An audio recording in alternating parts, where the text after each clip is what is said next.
Don't let your AC system get knocked out by the heat this upcoming summer. Call KS Services and let our team come take a look. We repair and install all makes and models. We even offer a free no-hassle quote and second opinion, so give us a call today. With our flexible financing, you can literally pick your payment. We may even be able to help you knock down that utility bill a bit. KS Heating and Air, the team ensuring your comfort.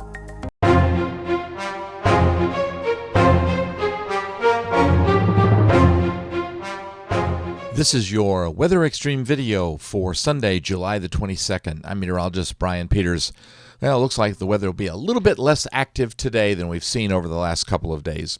Our satellite view out of the space indicates we have a little bit of a mixture of clouds and clear weather across the state. A little bit cloudy down across the southeast section especially. We do have a front that is moving through the area. Interesting, the double-barreled low over the eastern part of the United States is doing what's referred to as the Fujiwara effect, where they're kind of rotating around each other. Very anomalous pattern for this time of year, as is the upper air chart at 500 millibars. We see this very deep trough over the eastern part of the country with a closed low over the southern Great Lakes, over near the southern part of Michigan and Indiana and Ohio. And certainly that's not the kind of pattern we typically see for this time of year. Our temperatures this morning starting out generally in the lower 70s. Pretty close to normal. I noticed there Anniston's at 69, just a little bit cooler. Our watch warning map is somewhat less cluttered than we saw yesterday, but all the orange and reds you see across from North Florida and the Florida Panhandle all the way across Texas and then into the Southwest U.S., and for California, all of that is basically heat warnings as well as heat advisories. The orange is the heat advisories. The reds are the heat warnings. QPF-wise, because of all the active weather and the trough over the eastern part of the country, we see the bulk of the precipitation along the east coast of the United States. And across Alabama, we're going to see a bit of a gradient from drier in the west to a little wetter in the eastern part of the state over the next 5 days. That's through Friday morning. The HPC guys, the excessive rainfall outlook there, they've got a slight risk over the mid-Atlantic states with a marginal risk over the good portion of the central Appalachians up into New England.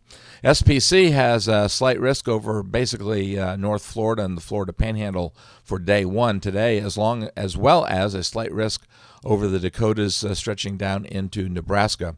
For day two, there's only a small slight risk over southern Louisiana. And then for day three, we have no slight risk, just a marginal risk over the Dakotas. And nice, the tropics are remaining quiet, at least in the Atlantic basin. We do have a lot of clouds there, but nothing is bearing any suggestion of anything for the next several days. The 06 EGFS model run this morning, and there's once again our front kind of sagging down into Florida, as well as the low pressure area stretching from Ohio down into the Carolinas. And it looks like we'll stay pretty much with isolated showers across the northern half of the state and scattered to numerous showers across the southern half of the state. And, of course, we keep this very anomalous upper air pattern in place.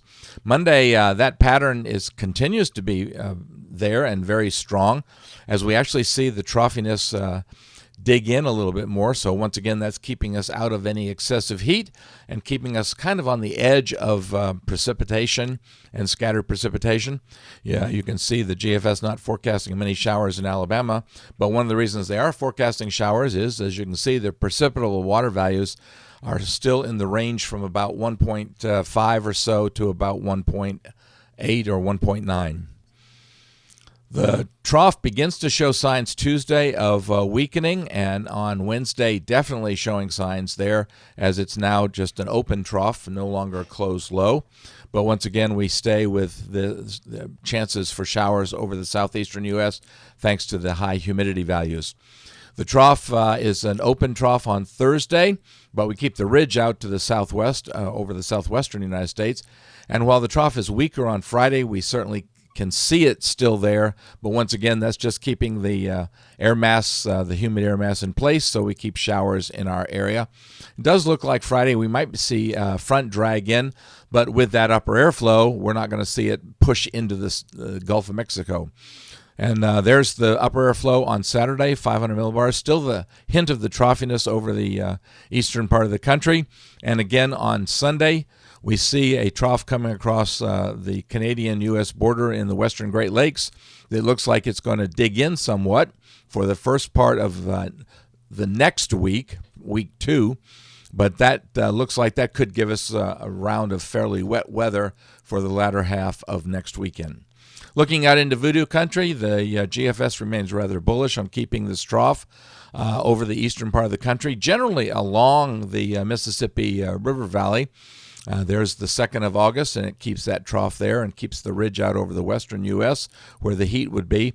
But by the time we reach the 6th of August, generally from about the 5th through the 6th, the GFS suggesting that the Bermuda High will build into the eastern part of the country, and that could mean some warmer weather.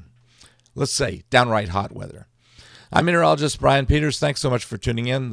James Spann should be back with the next edition of the Weather Xtreme video first thing on Monday morning. Have a great day. Godspeed. Summer's just around the corner, and KS Services wants to be the team ensuring your comfort. We repair and install all makes and models, so give us a call today to get a free, no-hassle second opinion. KS Heating and Air, the team ensuring your comfort.